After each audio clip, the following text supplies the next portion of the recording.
तो hello guys, welcome back to my channel. आज हम बात करने वाले हैं ग्लैम कपल के बारे में। तो गाइज, अब तक की स्टोरी तो आपको पता ही होगी, और अगर नहीं पता है तो इस वीडियो में तो हम वैसे भी बताएंगे, बट अगर डिटेल में जानना है तो हमारी ये वाली वीडियो देख लेना। तो इस वीडियो के अंदर हमने एक्सप्लेन किया है कि ये यूट्यूब के कपल्स कैसे शादी कर लेते हैं, फिर उस व्लॉग से काफी पैसा कमाते हैं, और फिर उसके बाद डाइवोर्स कर लेते हैं 1-2 साल में, फिर उससे भी पैसा कमाते। और अभी तो अरमान मलिक को देखो, तीसरी शादी कर रहा है पैसा कमाने के लिए। और ये डाइवोर्स वाली चीज तो 5-6 कपल्स के बीच में हो चुकी है यूट्यूब के, जिसमें से एक ग्लैम कपल भी है, हिमांशी और ऋषि। मतलब कहाँ इनके डाइवोर्स भी ब्रेकअप जैसे हुआ करते थे, बट अब बातें इतनी खराब हो चुकी है कि बात केस पे पहुंच चुकी है, जिसके बारे में हम बताएंगे आपको आगे वीडियो के अंदर। अब सबसे पहले हम बात करते हैं कि हिमांशी और ऋषि का पिछले साल ही डाइवोर्स होने वाला था, और दोनों ने वीडियोस भी डाल दी थी एक दूसरे के खिलाफ, जिसमें हिमांशी ने इतना कुछ बोला नहीं था, लेकिन ऋषि ने तो एक पूरी फुल प्लेज वीडियो बना दी थी, और उसके अंदर वो बस अपना दर्द बता रहा था। डायरेक्टली नहीं, बट इनडायरेक्टली वो सब चीजें पॉइंट कर रहा था उसके अंदर। लेकिन पिछली बार इन दोनों ने एक दूसरे के लिए डिफेमिंग और डिमीनिंग बातें नहीं करी थी, इतनी डिग्निटी इन्होंने रखी थी। फिर उसके कुछ टाइम बाद ही एक वीडियो आती है ऋषि के अकाउंट पे, जिसके अंदर और कोई नहीं हिमांशी होती है, और ये वीडियो भी डलती है ऋषि के अकाउंट पर। और ऋषि को ये लगता है और उसकी फैमिली को ये लगता है कि उसका जो अकाउंट है वो उसकी वजह से उठा है, बट हिमांशी जो पहले से फेमस थी, उसने अपने अकाउंट का नाम ग्लैम गर्ल से ग्लैम कपल भी किया, और हिमांशी को बहुत फोर्स किया ऋषि ने कि उसका जो ग्लैम कपल वाला अकाउंट है उसके ऊपर यही कपल व्लॉग्स ही डले जो ऋषि बनाता रहता था हर वक्त। बट हिमांशी चाहती थी कि वो जिस वजह से फेमस हुई थी, जो ब्यूटी कंटेंट वो डालती थी वही डाले सिंगल, और लोग फॉलो भी इसीलिए करते थे हिमांशी को। तो इनडायरेक्टली या डायरेक्टली बोल दो कि हिमांशी की वजह से ही ऋषि लोगों की नजरों में आने लगा था। फेमस तो शायद वो अभी भी नहीं है, ऋषि और कुछ नहीं, एक नेपोपति है, अपनी लुगाई के भाड़े का टट्टू। खैर, जो वीडियो थी जिसके अंदर इन्होंने शॉर्ट कर लिया था, वो वीडियो भी ऋषि के अकाउंट पे थी, और काफी कुछ अच्छा चल रहा था, वापस इनके व्लॉग स्टार्ट हो गए थे। बट जैसा पिछली बार हुआ था कि कुछ टाइम तक वीडियोस डल नहीं रही थी, और उसके बाद ऋषि की एक वीडियो आई, वैसा इस बार दोबारा हुआ। ऋषि की एक Q&A वीडियो आई, और उसमें बताना स्टार्ट कर दिया उसने ये सब। और इस बार तो ऋषि इनडायरेक्टली ब्लेम ही कर रहा था हिमांशी को, और ये तक भी बोला है कि हिमांशी की वजह से ही ये सब हो रहा है, नहीं तो ये कभी नहीं होता। और बिना नाम लिए ये तक बोला है, हिमांशी मुझे पाल रही है, उसने मुझे ये बोला है। मैं तो सीधी सी बात बताता हूँ गाइस, मुझे अभी भी हिमांशी ही सही लग रही है, और लास्ट टाइम भी वही सही लग रही थी, क्योंकि उसने काफी मेच्योरली सब चीजों को फेस किया उस टाइम पे। उसने कोई ऐसी वीडियोस नहीं डाली जैसे ये ऋषि डाल रहा था, और इस बार भी ये ऋषि ही वीडियोस डाल रहा है, और ब्लेम भी कर रहा है इस बार तो सीधा। और लोग भी मतलब हिमांशी को ही गलत बोलने लग गए, जबकि हिमांशी तो अपना अभी भी कंटेंट ही बना रही है, वो इस चीज के बारे में बात भी नहीं कर रही है फालतू, ना ब्लेम कर रही है ऋषि को। बट फिर भी लोगों के कमेंट्स पढ़ो आप, he is suffering but she is living her life to the fullest. अब लोगों को तो वही दिखता है, बस जो वीडियो में दिख रहा है, उनको फोन की स्क्रीन पे दिख रहा है। उनको ये थोड़ी ना पता है कि वो कितना सफर कर रही है। भले वो दिखा नहीं रही, इसका मतलब ये थोड़ी कि उससे बुरा नहीं लगता होगा। तो हम वो चीज तो जज कैसे ही कर सकते जो हमने देखी भी नहीं है। तो एक साइड का ही मत सोचो, ये नहीं होता कि जो एक्सप्रेस नहीं करता उसको दर्द ही नहीं होता। पर वैसे कुछ कमेंट्स अगेंस्ट भी थे ऋषि के, जैसे कि he wants the channel back not the wife. और सच में भाई, मुझे भी यही लग रहा था कि बस उसको हिमांशी के फेम से मतलब था जब वो सेकंड टाइम वापस आई। और ये इतना मनूस है कि जैसे ग्लैम कपल वाले चैनल पे आने लगा तो उसके व्यूज भी गिरने लगे। एक कमेंट आया था, no parents love there daughter in law more than there daughter if they say that. और 2 कमेंट्स और है जो मैं तुम्हें आगे बताऊंगा, क्योंकि उसका कॉन्टेक्स्ट तुम्हें थोड़ा आगे ही पता चलेगा। तो भाई मैं तो यही बोलूंगा कि मुझे तो हिमांशी ही सही लग रही है। आई डोंट थिंक सो कि ऋषि इस बार ठीक बोल रहा है, क्योंकि जितना मैं हिमांशी को जानता हूँ वो बहुत डाउन टू अर्थ लड़की है। और हो सकता है वो जो पालने वाली बात थी वो उसने बोली भी हो, पर वो उनका पर्सनल मैटर है, वो ये सब आके पब्लिक में क्यों बता रहा है। और जो भी रीजन हो, इस तरह से हिमांशी को डिफेम नहीं कर सकता वो, क्योंकि कुछ भी हो, हिमांशी ऋषि नहीं भी था तब भी फेमस थी, तो उसको जरूरत नहीं थी ऋषि की। ऋषि और उसकी फैमिली को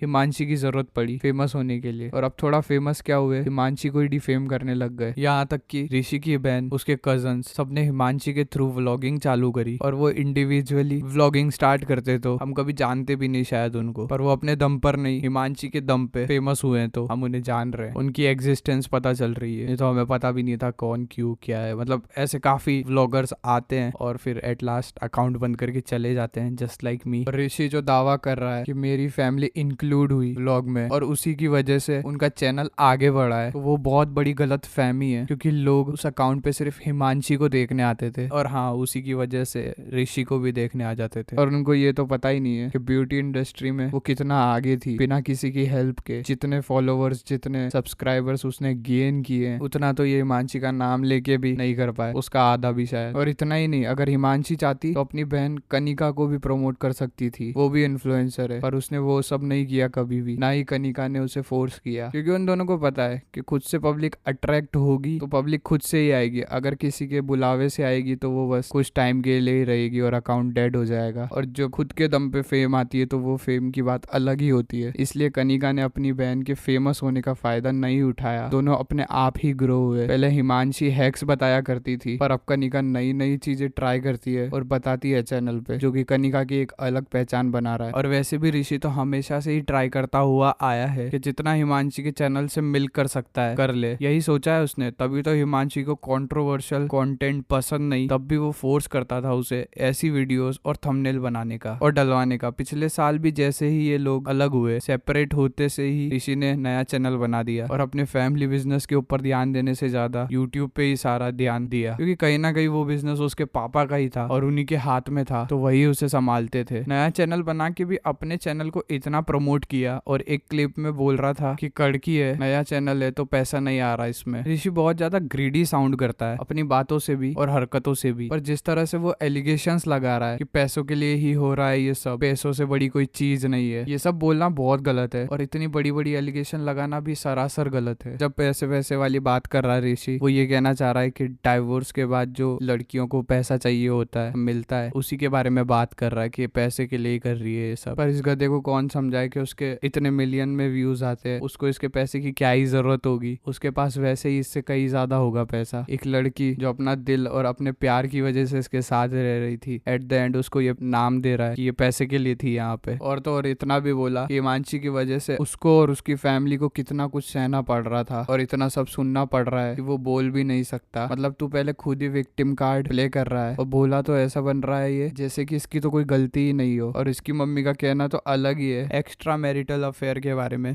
अगर आपका हस्बैंड एक एक्स्ट्रा मैरिटल अफेयर में हो, आपको पता चल जाए he is dating another woman, अब कैसे करोगे? हैंडल कर पाओगे आप पर्सनली ये चीज हैंडल कर पाओगे? वैसे is this a reason for divorce? ये बहुत बड़ी चीज है और आजकल तो बहुत कॉमन भी है। एक वाइफ के लिए ये चीज सहना बहुत मुश्किल है, पर आप इस चीज से ऊपर उठ जाओ, मतलब माफ कर दो। नहीं, माफ नहीं करो, उसके भी तरीके होते हैं। उस चीज को आप एक्सेप्ट कर लिया कि हाँ मेरे हस्बैंड का है, तो फिर मैं सबसे पहले अपने अंदर कुछ ढूंढूंगी, क्या मैं कहाँ लैक कर रही हूँ, और मैं अपने हस्बैंड से भी बात करूंगी कहाँ मैं लैक हूँ, और फिर जिनका उनके साथ है उसके साथ भी मिलूंगी मैं। तो ये बहुत डिफिकल्ट नहीं है? क्यों करेंगे डिफिकल्ट? इसे जो छोड़ के चले जाओ यार, ये एक ऐसी चीज होती है जो अनएक्सपेक्टेड। फिर दूसरा वाला हस्बैंड भी करे तो, जो अब जैसे मुझे यहाँ वेट करना पड़े, मैं भाग के चली जाऊँ तो मुझे और वहाँ डबल वेट करना हो या कुछ और प्रॉब्लम हो, देन पहले उसका जड़।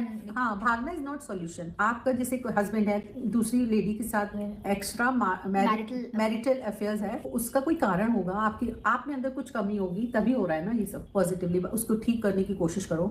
आपको जैसे किसी बच्चे को प्यार नहीं मिलता है, जैसा कि इसके अंदर आंटी बोल रही है कि अपनी कमियां ढूंढो। अब आंटी ने वो चीज फेस करी नहीं है ना, तो आंटी अपना कुछ भी ओपिनियन दे रही है फालतू सा। अब ये तो कोई सेंस नहीं बनाना कि भाई सामने वाला तो करेगा ही सही ना, दूसरी लुगाई, तुम अपनी कमियां देखो ना। ये आंटी ऋषि की मम्मी है ना, क्योंकि पता नहीं क्यों मुझे अरमान की मम्मी ज्यादा लग रही है। मतलब ये कोई सेंस नहीं बना रही है जो आंटी बोलना चाह रही है, और उनकी खुद बेटी भी यही सोच रही है कि अब माँ क्या बोल रही हो आप। ये भाई मतलब अपनी कमी होगी तो वो चीज तो डिस्कस होके सही होगी ना, ये थोड़ी कि भाई अब तो मैंने कर ली दूसरी लुगाई, अब तू कमी बता मेरी, फिर हम साथ में रहेंगे। भाई ये तो कोई सेंस नहीं बनाता ना। और शायद यही एक्सपेक्ट कर रही हो ये आंटी हिमांशी से भी कि ऋषि ने अगर चीट किया हो तो उसको भी यही बोल रही है कि तो तेरी कमी ढूंढ, समझ रही है, तू मेकअप सही से नहीं कर रही। मुझे नहीं समझ आ रहा है आंटी की क्या थिंकिंग है। और मैं तो ये भी नहीं बोल सकता कि ये पुरानी सोच है, ये तो पुरानी भी सोच नहीं लग रही है, तो बहुत गटरी सोच है। बट ठीक है, आंटी मतलब बहुत ज्यादा वो लग रही कि नेगेटिविटी में भी पॉजिटिविटी ढूंढ लो, पर ऐसा रियल लाइफ में बहुत कम होता है। तो एक कमेंट आया था, did she bring your family to the court, is that why you went to Jaipur, she used her legal rights against you. तो बहुत सारी बातें ये भी बता रही है। हो सकता है ऋषि अभी जयपुर भी आया था, व्लॉग भी बनाया था उसने, तो वो इसी चक्कर में आया हो। और बहुत सारे कमेंट्स ऐसे आ रहे हैं अभी कि उसने लीगल राइट्स यूज करे। हिमांशी ने एक कमेंट था, रियली पेरेंट्स पर आए तो बर्दाश्त नहीं करना चाहिए। ठीक है यार, अगर उसके पेरेंट्स पे गुजर रही है और उस पे गुजर रही है तो अब हम क्या बोल सकते हैं इसके ऊपर। पहले तो मैं फिर भी हिमांशी को सपोर्ट कर रहा था, बट अगर इफ दिस इज ट्रू तो फिर हिमांशी गलत है भाई। ऐसा मैं बोलता, मुझे नहीं पता इनका सिनेरियो क्या चल रहा है अभी, क्योंकि अगर वो लड़की कोर्ट केस कर रही है तो कुछ तो सोचा ही होगा ना, क्योंकि कोर्ट केस में भाई सिर्फ लड़की की इज्जत नहीं जाती, लड़की की भी जाती है। और उसके पास तो वैसे ही बहुत पैसा है और फेम भी है, तो वो क्यों ही केस करेगी, पैसे के लिए तो करेगी नहीं, क्योंकि फेक केसेस ज्यादा पैसों के लिए होते हैं। तो अगर केस के ऊपर जा रही है तो चीज कुछ तो सोच के ही हुआ होगा, यानी कि कुछ तो ऋषि ने गलत किया ही होगा। अगर कुछ भी अपडेट आती है तो इस चैनल को सब्सक्राइब कर लो, नेक्स्ट वीडियो में तुम्हें सब कुछ पता लग जाएगा। बाय।